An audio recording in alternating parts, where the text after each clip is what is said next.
Ilmu pengetahuan sosial tentang sejarah, ya, masih tentang penjajahan bangsa Eropa.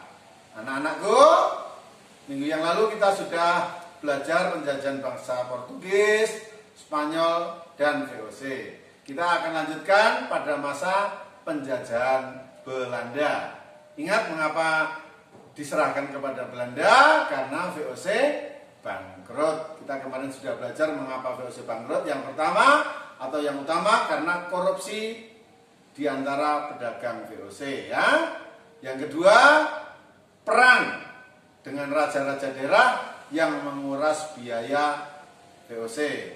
Yang ketiga, munculnya EIC atau Persekutuan Dagang milik Inggris yang berpusat di Kalkuta. Dan yang keempat adalah jatuhnya harga rempah-rempah di pasaran Eropa. Mengapa rempah-rempah harganya turun?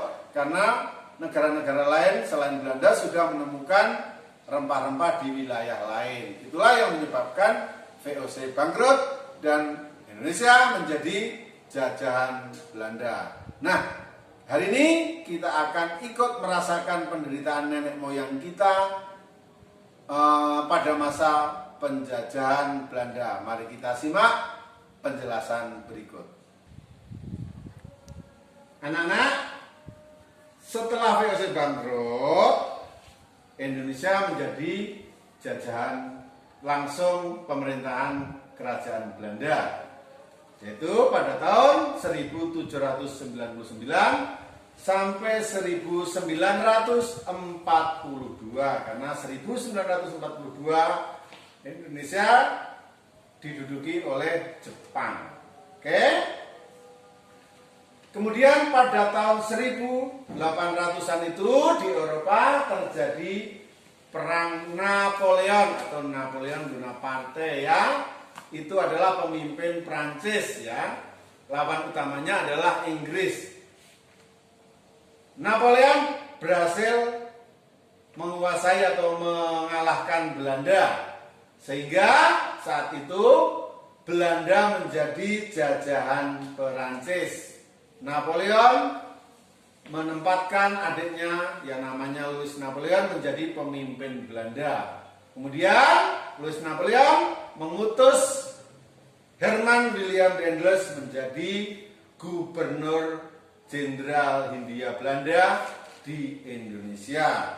Artinya Daendels menjadi gubernur yang menguasai wilayah Indonesia, mewakili pemerintahan Belanda yang menjadi jajahan Prancis. Anak-anak, pada masa itu tugas Daendels sangat berat karena ditugaskan untuk menghalau atau untuk mencegah masuknya tentara Inggris ke Pulau Jawa.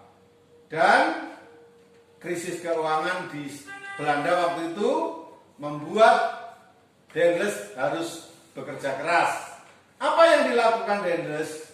Yaitu membangun jalan raya atau jalan raya pos yang panjangnya 1000 km, yaitu dari Anyer. Kita lihat gambarnya, ya. Ini peta Pulau Jawa. Anyer itu di Banten. Kita lihat nih Anyer. Kemudian Panarukan ada di Jawa Timur. Kita lihat panjang jalan raya pos atau jalan Daendels, Anyer, kemudian ke Cilegon, kemudian sampai Tangerang ke timur, sampai Jakarta. Di Jakarta ke selatan lewat Bogor, Cianjur, kemudian Bandung. Dari Bandung ke arah utara sampai ke Cirebon. Dari Cirebon lurus ke timur sepanjang pantai utara sampailah di Panarukan. Jadi panjang sekali, ya. Jalan yang panjang itu dibuat dengan kerja paksa atau nama lainnya rodi, ya. Kerja paksa berarti kerjanya dipaksa, ya. Tidak dibayar, hanya diberi makan secukupnya. Oleh karena itu pada saat pemerintahan Daendels, rakyat benar-benar sangat menderita, ya.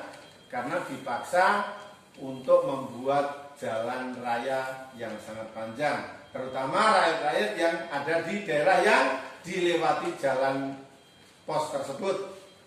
Nah, Salah satu yang menentang adalah Pangeran Kusumadinata, itu dari Sumedang ya, Bupati Sumedang. Dia tidak rela rakyatnya menderita, banyak yang meninggal, yang mati karena membuat jalan tersebut, sehingga Pangeran Kusumadinata menentang kerja paksa atau kerja rodi tersebut. Nah, kekejaman Daendels juga didengar oleh Belanda, sehingga Daendels ditarik dan mendapat hukuman ya, diasingkan. Kemudian digantikan oleh Jansen ya.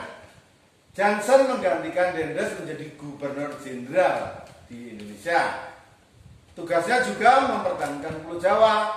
Namun belum lama Jansen memerintahkan, Inggris sudah masuk di bawah pimpinan Raffles yang mewakili Lord Minto di India. Raffles berhasil menaklukkan Jansen. Jadi saat itu Pulau Jawa mendapat serangan dari Inggris, sehingga Jansen harus menyingkir sampai menyerah di Tuntang. Terjadilah apa yang dinamakan Perjanjian Tuntang, yang isinya Belanda menyerahkan wilayah Indonesia kepada Inggris, sehingga tahun 1811 sampai 1816 Indonesia menjadi jajahan Inggris. Dan Raffles atau nama lengkapnya Thomas Stamford Raffles menjadi gubernur jenderal di Pulau Jawa ya. Pulau Jawa sangat strategis sehingga Raffles ditempatkan mendapat hadiah menjadi gubernur jenderal di Pulau Jawa. Nah, Raffles ini menggantikan atau menghapus kerja paksa atau rodi dan perbudakan, menggantikan dengan sistem sewa tanah. Ingat ya, yang namanya penjajah tetap menimbulkan penderitaan, karena Raffles pun dituntut untuk dapat mencari sumber-sumber keuangan yang bisa menghasilkan untuk pemerintahan Inggris ya.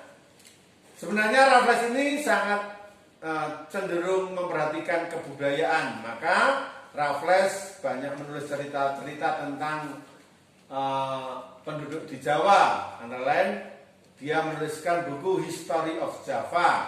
Raffles juga menemukan bunga Rafflesia dan memindahkan di kebun raya Bogor, mendirikan kebun raya Bogor. Tanaman itu yang kita kenal sekarang dengan Rafflesia arnoldi atau bunga bangkai raksasa. Ya, meskipun demikian, Raffles dianggap tidak menguntungkan bagi EIC atau pemerintahan Inggris karena lebih banyak memperhatikan kebudayaan. Maka Raffles pun dipindahkan ke Bengkulu, tidak lagi menjadi gubernur jenderal Inggris di Indonesia. Nah, jadi Raffles kembali ke Bengkulu, tidak lagi memimpin Pulau Jawa. Nah, pada saat itu di Eropa Prancis mengalami kekalahan dan terjadi perundingan antara Belanda dan Inggris, apa yang dimaksud dengan Perjanjian London. Perjanjian London ini isinya Inggris menyerahkan wilayah Indonesia kembali kepada penjajahan Belanda, sehingga mulai 1816 wilayah Indonesia diserahkan kembali ke penjajahan Belanda. Oke, jelas ya? Nah, sekarang menjadi penjajahan Belanda lagi ya. Nah, pada tahun-tahun itu juga keuangan Belanda sangat menipis, terjadi krisis di Belanda. Maka gubernur-gubernur jenderal selanjutnya juga ditugaskan sangat berat untuk keuntungan Belanda, sehingga pada tahun 1830 gubernur jenderal Belanda ditugaskan juga untuk mengisi kas Belanda. Jadi saat itu Van den Bosch menggunakan sistem namanya tanam paksa ya, atau kulturstelsel.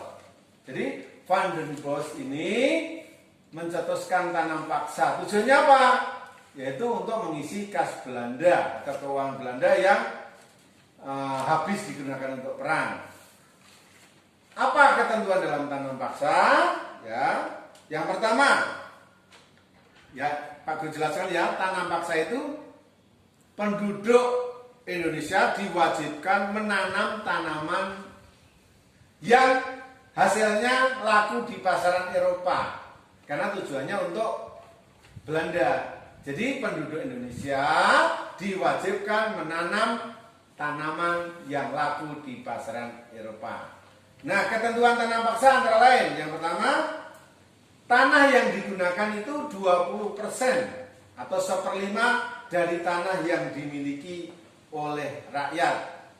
Jadi kalau punya tanah 1000 meter persegi, maka 1/5-nya adalah 200 meter harus digunakan untuk menanam tanaman, misalnya kopi, cengkeh, tebu yang laku di Eropa saat itu.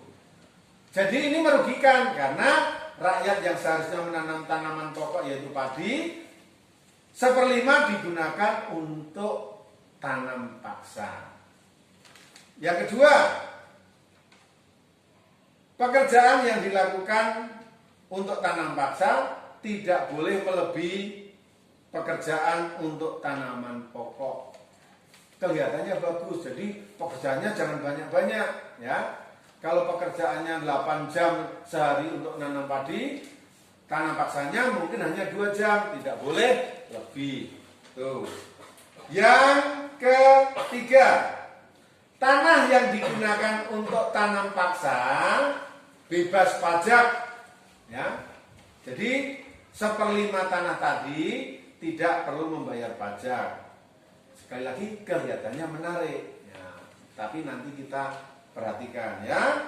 Yang keempat, jika terjadi gagal panen menjadi tanggung jawab Belanda ya. Nah, itu aturan tanam paksa. Tetapi kenyataannya tanam paksa itu sangat menyengsarakan rakyat. Karena pejabat-pejabat pribumi, bupati, lurah itu diiming-imingi hadiah jika berhasil mendapatkan hasil panen yang melimpah, sehingga terjadi penyelewengan dari tanam paksa. Bupati, pejabat-pejabat yang lain, termasuk lurah, tidak mempedulikan ketentuan-ketentuan tadi, sehingga yang harusnya 20% menjadi 30% atau 50% tanahnya digunakan untuk tanam paksa. Yang tidak punya tanah lebih repot lagi, karena akhirnya timbul kerja paksa. Yang tidak punya tanah harus kerja paksa. Itulah mengapa tanam paksa sangat menyengsarakan rakyat juga. Nah, banyaknya penyelewengan dan menimbulkan penderitaan rakyat tadi akhirnya juga sampai terdengar di pemerintahan Belanda, karena pemerintahan Belanda di Eropa sana mendengar bahwa rakyat pribumi sangat miskin, rakyat pribumi sangat sengsara dan banyak terjadi kelaparan ya. Akhirnya banyak mendapat tentangan dari penduduk pribumi atau Indonesia, dan orang-orang Belanda sendiri banyak yang menentang ya, penentang tanam paksa, antara lain Douwes Dekker atau Edward Douwes Dekker yang terkenal dengan kritikannya melalui sebuah buku yang ditulis oleh Douwes Dekker dengan nama samaran Multatuli. Nama bukunya atau judul bukunya adalah Max Havelaar. Kemudian ditentang juga oleh Baron van Howell. Ya, dan yang ketiga ditentang oleh Van de Putten. Itu adalah tokoh-tokoh penentang tanam paksa. Anak-anak, itulah tadi gambaran penderitaan rakyat Indonesia pada masa pendudukan atau penjajahan Belanda ya. Anak-anak, nenek moyang kita sangat menderita. Oleh karena itu, kita yang hidup di masa sekarang jangan sampai kita bodoh. Karena kebodohan itu menyebabkan kita mudah untuk dijajah, kita mudah untuk diadu domba. Maka kita generasi penerus bangsa harus rajin belajar supaya menjadi pintar, tidak mudah dijajah oleh bangsa lain. Mudah-mudahan video ini bermanfaat untuk kita semua. Sekian dan terima kasih. Salam sehat.